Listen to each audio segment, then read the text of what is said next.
to memorabilia in just a moment. But I'm ever so pleased to say that joining us on the programme to have a little bit of a natter is a bit of a superstar, and it's really great to have him with us on the programme. You won't mind me saying that. He's internationally renowned for everything, really, from TV to theatre. I mean, we all remember him in Phantom of the Opera, we remember him in Barnum, and of course, if we go way back, some mothers do have him. And he's back in the West End, he's back on the London Palladium stage, he's in The Wizard of Oz. His name is, need I say it, Michael Crawford's with us. Hi, Steve. Good afternoon. Hello, Michael. Great to have you on BBC Essex. And congratulations on being back in the West End. Yes, it's a big thrill, I must say. I didn't think I'd be back on the London Palladium stage again. I was there. It was 30 years ago, this June just gone by, that we did Barnum there. 30 years. And I was such a big success that they've invited me back again. After all these years. 30 years it took them. I couldn't have been that good. In fact, I'd heard, Michael, that you actually wanted to take a bit more of a more relaxed lifestyle lately. There was talk of you not going back onto the stage in a big way. Yes, I was, because I hadn't been very well. I got this awful thing called ME, and it had from a virus. I was run down after I'd done Woman in White, and I'd lost so much water and my immune system sort of collapsed. So I went off to New Zealand, and I sailed, and I got a house there, and I grew things, and I fished and did all the things that boys like doing, and I was quite happy. Then I came back to have a holiday with my grandchildren and family, and we went to Sicily and got this house for 10 days. And I suddenly started to discover my grandkids at 12 and 13 years of age, and you start to have conversations with kids at that age, and you hear their opinions and the books they've read and what they think of the world. And of course it's mind-blowing, it's fascinating. And they'd never seen me work, so I started hopefully making them laugh. I told my grandson I was in the Secret Service years ago, but I couldn't talk about it, and I did this every day. I'd tell him something ridiculous, and he kept looking at me, and very strangely, and then I'd be doing back somersaults into the pool, and they were laughing, and of course, but Popper had never really been that much fun before, because he'd always been the one who'd stuffed broccoli down their throats, or told them to use the right knife and fork and when to do it. And so they didn't like me very much, I don't think. So I while I was there, Andrew Lloyd Webber called me and said, would I like to play the Wizard in The Wizard of Oz? And I said, no. And then I thought, why not? Why not? This could be the chance to show off to these kids, and I can really show them maybe that I was on the stage once. and so I accepted it, and they were there on the opening night, and they sent me the most beautiful thank you letters, and I have them framed, and I'm very grateful to them. They need thank you letters from me for getting me back there. So, well, I've seen you in the show.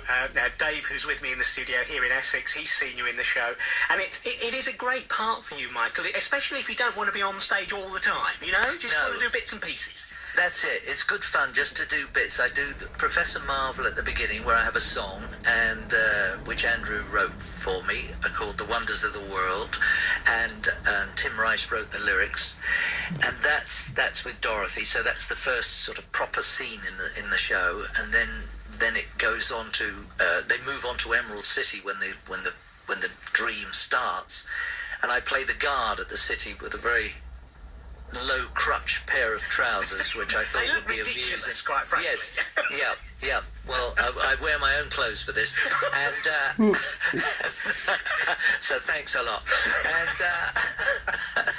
And then I play a spiv in Emerald City as a guide who'd sort of try and sell you London Bridge, that sort of fella, and then then I'm not on till the second act when I play the Wizard. Yeah, because I must admit, when I knew you were in it, and I thought, I hope I'm going to be able to. I knew the part you were playing, but I wanted to recognise you on stage. But there's no problem with that, because when you first come on in the first role, we can see you. Yes, it's pretty much my face. I've just got some sideburns on, which I have to grow every day. And it must be lovely for you to walk on, because I know the night I saw it, when Dave saw it, people do applaud Dave when Michael comes on. Yes, It's such an icon for the West End stage. Does that still make you feel good, Michael? Yeah, cost me a fortune though. I have to pay. That's like £2 a head I have to pay them to clap me when I come on. And some nights they don't do it. I don't believe that. But it is nice. It is lovely. Nice to hear. And obviously, we've all got memories of you. In some mothers do have them, and the stunts and everything. And I know you were big on making sure that you did all of those stunts in those days. That is true, isn't it? Oh yes, and I'd never had a stand-in for anything. It was always because. For a start, no one was that skinny and that sort of shape when I was doing some mothers. I mean, it was no one could look that way. So I was forced to do them, and I loved it. And when you look at them now, Michael, because they're still on reruns, or maybe you can't look at them. I don't know whether you're one of those actors who finds it difficult to look, way back, or whether you still enjoy seeing yourself. No, I love that stuff. Yeah, it does make me laugh. Yeah. It does. Well, it must be all, when you're going through those stunts, you think, oh, look how close I got to the edge of that. Yes, that was dangerous in those days. It was good to be that stupid. Did you ever have run-ins with the production team, but people saying, Michael, you can't do that because it is too dangerous? No, I had the maddest producer, Michael Mills his name was, he's long gone now, but lovely man, and he was as nuts as I was, and we had the best people to guide us. We had the best stuntmen to sort of show us what should be done, how we should do it. And I mean, I was riding a motorcycle side saddle at 70 miles an hour, no hands, side saddle, reading the map to see where I should be going. And we did it on the runway of an airfield, so if I came off, it was my butt that was going to get hurt and no one else's. But it was such fun. I mean, you'd love to do this stuff as a boy. All us boys want to do stuff like that. And then another one going down a runway, and this plane, I take the wrong turn on my driving test, and I go down this wide road. I said, oh, it's a nice wide road, isn't it, Mr. Webster? and then suddenly you see this plane coming down right over the top of the car, the Mini, and it nearly lands in front of us when we were on a runway. Even I gasped for breath at that moment. And I tell you, one of the funniest things is the destruction of the hotel bedroom. Yes. You take to pieces. I mean, that is just hilarious. That was the second episode we ever did, and God, we used to laugh because it was so stupid. You would, you'd step, and also it was so funny because Michelle was so caring and so loving. Yeah. You see, if she hadn't been as good as she was, it wouldn't have been as funny as it was, because we weren't laughing at ourselves. It was always tragedy. It was always disaster for us. It was, and certainly for him. Yeah. Michael, it's been so good to talk to you, and thank you on behalf of all of your fans in Essex for the years of entertainment, and long may that continue. Thank you very much, Steve. Thank you all. I hope to see you all at the Palladium. Michael Crawford, starring in The Wizard of Oz at the London Palladium, playing the part of the wizard. And let's give you just a little taste of the show. Ta-da! Oh, yes, indeed. And now, mirabile dictu et curibus pluribus unum. Or to use the vernacular, behold Professor Marvel's magical lantern. To see the wonders of the world, you won't need to go too far from home. Not too far at all. Dorothy, there are other ways to see the world, so shift your gaze to this extravagant appliance of mainly magic, slightly science, with no stressful travel plans, as you don't have to move from Kansas City. The unabridged assembled wonders of the world. Fly the coop and cross the ocean, time and distance set in motion. Grab this chance to wander yonder, all the earth is ours to ponder. From the poles to the equator, no one could provide a greater view.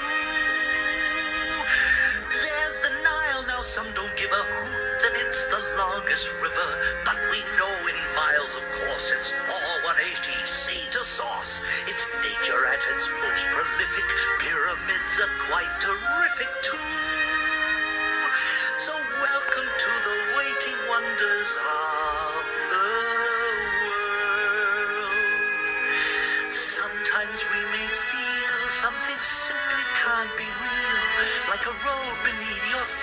streets paved with gold, I would be inclined to maintain an open mind, for truth is very strange if truth be told. There's old Papa Caterpillar, New York City glass and metal, Everest unconquered mountain over 5 miles high and counting.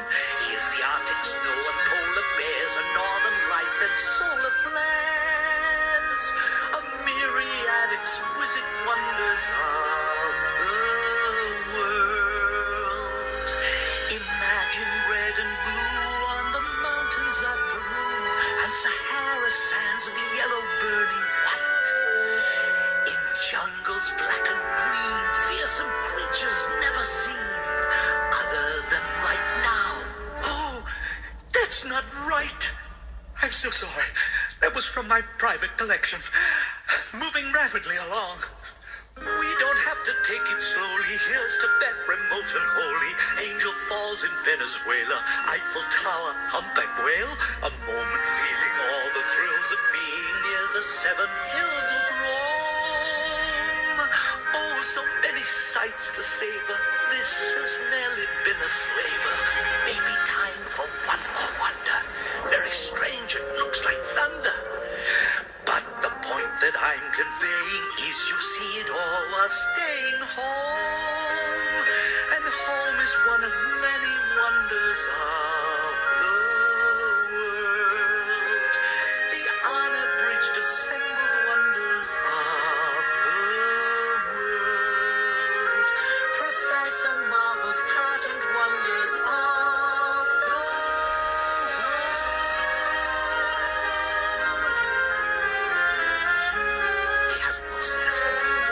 Michael Crawford. From The Wizard of Oz, Wonders of the World. It's 16 minutes to 3.